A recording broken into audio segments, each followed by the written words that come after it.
Meni kamchiligim yo'q. Men rafiqamga po'choq bersam yeyish kerak, ursam ham, tepsam ham menga qarab yashash kerak. Assalomu alaykum hurmatli tomoshabin. Kanalimizda yangi bo'lsangiz, kanalimizga obuna bo'lib, video ostiga bir dona like tugmachasini bosib qo'yishni unutmang.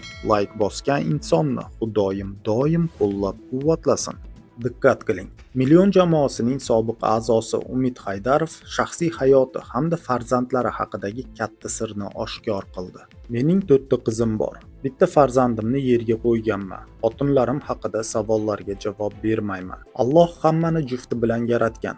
Men o'zimdagi kamchiliklarni bartaraf etishga va men bilan birga yashash kerak bo'lgan insonni kamchiliklarini, menga yoqmaydigan jihatlarini bartaraf etishga harakat qilishim mumkin.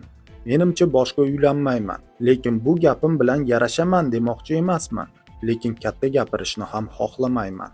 Qo'pol qilib aytadigan bo'lsak, men qurgan hovlida yashayapmizmi? Demak, qanaqa chuvalchang yeyiladi, nonni qanaqa turi yeyiladi, kepakni qanaqa sepiladi, buni men hal qilaman.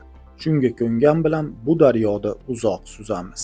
Sizni eng ko'p siringizni biladigan inson o'sha bo'ladi. Shu bilan birga sirlaringizni biladigan o'sha odamdan ko'proq hayiqib turasiz.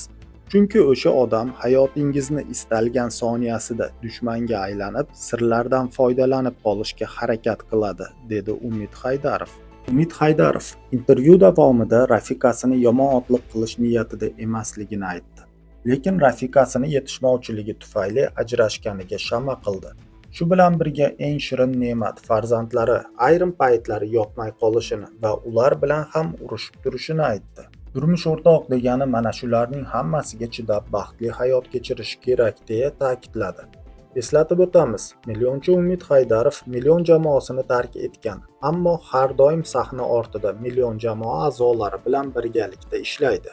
Hurmatli tomoshabin, video ostiga like tugmachasini bosib, Umid Haydarovning so'zlariga nisbatan o'z fikringizni izohlarda yozib qoldirishni unutmang.